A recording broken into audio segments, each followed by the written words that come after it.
What's up, folks? Welcome back to Tactical Tortoise. My name is Trevi, and today we're going to be talking a little bit about Star Wars, everyone's favorite sci-fi universe. Just yesterday, Atomic Mass Games announced a new introduction to their roster of Star Wars miniature game. That includes X-Wing, Legion, and maybe Armada, although no one really knows what the deal is with that game right now. On Wednesday, November 11th, Atomic Mass dropped a press release, trailer, and announcement video for their brand new game, Star Wars Shatterpoint. Shatterpoint promises to be a squad-based skirmish game heavily inspired by the Star Wars animated series, like the Clone Wars or Rebels TV shows. But this does beg the question, is AMG biting off more than they can chew by releasing yet another miniatures game? And as an in-house design rather than inherited property, what does this mean for their other ground-based Star Wars game, that being Legion? The fact that this release looks like it's going to step on some toes of existing games already in the Atomic Mass Games catalog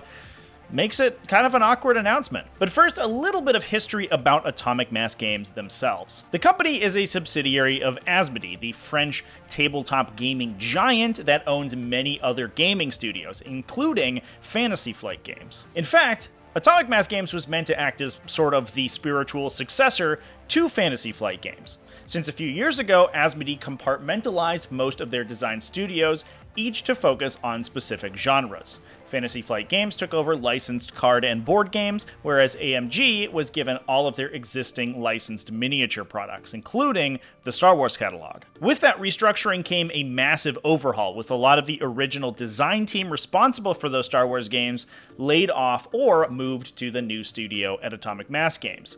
Now, most of what I have to say here is pure speculation, but I imagine that this put a lot of pressure on what was already a very small studio, adopting a ton of already existing huge games. And since the existing designers at Atomic Mass had largely been responsible for Crisis Protocol and War Machine products in the past, were kind of unceremoniously dumped with mechanically unique Star Wars games like X-Wing and Armada.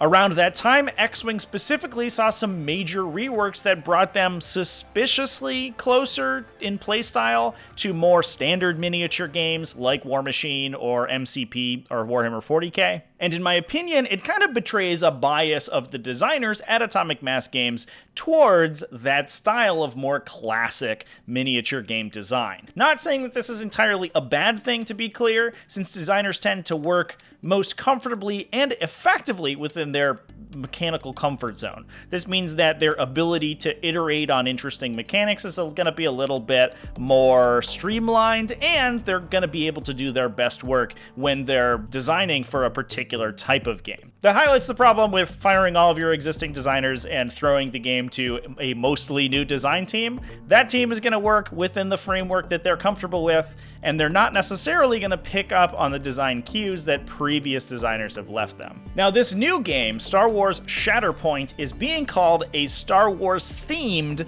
Crisis Protocol. It looks like the forces in the game will be composed of 5 to 8 miniatures from select packs, like General Grievous and his super battle droids, Darth Maul and his Mandalorian commandos, and clone commanders with their respective types of clone troopers.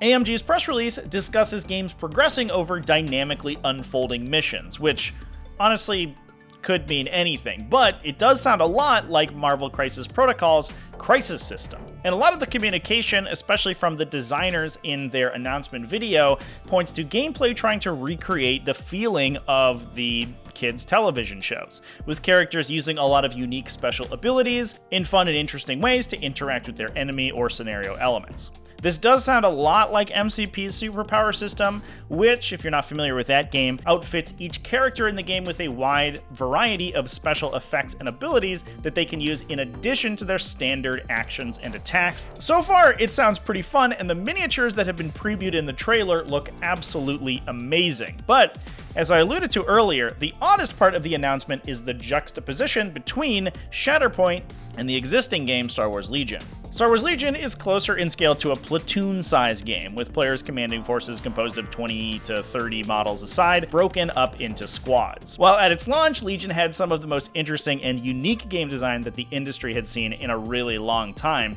especially when it came to its mission creation system, where players, before the game, drafted a combination of objectives, deployment zones, and special environmental effects that each created a unique experience every single game. But the core mechanics were very much a convergent evolution to something like Warhammer 40,000. It definitely felt like a Fantasy Flight Games design ethos being applied directly to the Warhammer 40k formula, and there was a lot of crossover. While the game used alternating activations and an order system that was straight out of a game like Bolt Action, the dated combat mechanics and complicated keyword ability system, where basically every unit in the game had a selection of universal keywords that got very confusing very quickly, they started to show their age. Star Wars Legion's models are also not the greatest. I mean, they're fine, I guess, but a lot of times trying and also failing to fit into a GW-style heroic scale with exaggerated features to make the models more recognizable in a group on the table, but often just ends up making them look poorly posed and kind of awkward. Shatterpoint is releasing a new model line of absolutely gorgeous sculpts, but they are at what look to be a slightly larger scale to Star Wars Legion, so it's unlikely that the game's miniatures, accessories, and terrain will be compatible with the older Legion components. It is an interesting move to release this as a wholly new game rather than an update or expansion for Star Wars Legion, or as a compatible product to Legion, much in the way that Kill Team and Warhammer 40,000 mesh together into one contiguous product line. And it's certainly causing the Legion community some amount of understandable concern. After all, as I've said before, it looks to me like Atomic Mass Games has an understandable bias towards their own in-house product and direct less energy towards the systems that they've inherited from Fantasy Flight Games. So having a bespoke Star Wars game in their catalog that they've been able to craft as a unique experience from the ground up makes a lot of sense. In which case, the longevity of Star Wars Legion is thrown into question. But I don't think that this whole announcement has to be all tinfoil hatty. One of Fantasy Flight Games' favorite tricks was to roll out huge new systems and then cancel them a few years later when their licenses expired, or simply to focus on new and larger products. And I really think that that is ultimately the life cycle of licensed tabletop games.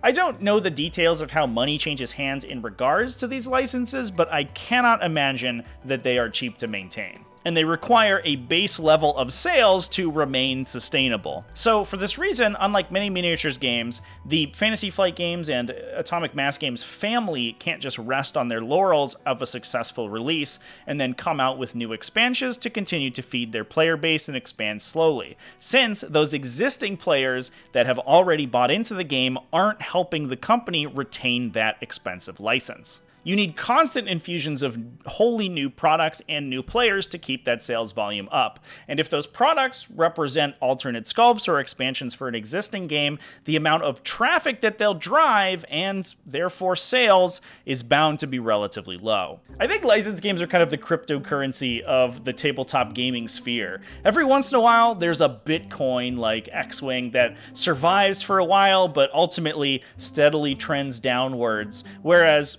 most of them are just big pump and dump schemes that are heavily promoted by their creators for a few years before their license runs out and the creators entirely jump ship to work on another project. All the while, the fiat currency of Warhammer continues to plod steadily along. Does this analogy work at all? I don't know anything about cryptocurrency, or economics for that matter. I should probably stay in my lane and talk about toy soldiers. So really the question is, does Star Wars Legion have something to worry about? And the answer to that is that I'm not sure.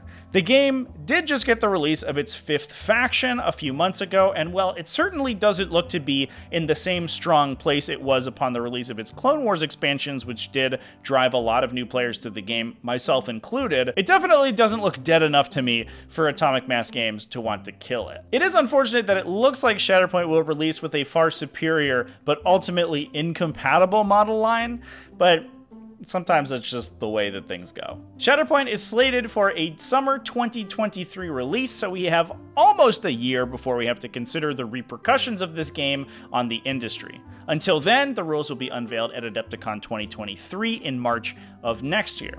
You can read more about it and all the press releases on the Atomic Mass Games site. Let me know down in the comments what you think about this new release and what it could mean for Atomic Mass Games' other licensed games, with which it shares a lot of similarities. Anyway, that's all from me today. Interested to hear what you have to say about Atomic Mass Games' new game announcement. Big thanks to everyone who's watched all the way to the end of the video. Thanks as well to everyone who supports the channel, either over on Patreon at patreon.com/tacticaltortoise, YouTube channel members and Twitch subscribers. All the people are great all you people are great. Remember to keep it classy, folks, and happy wargaming.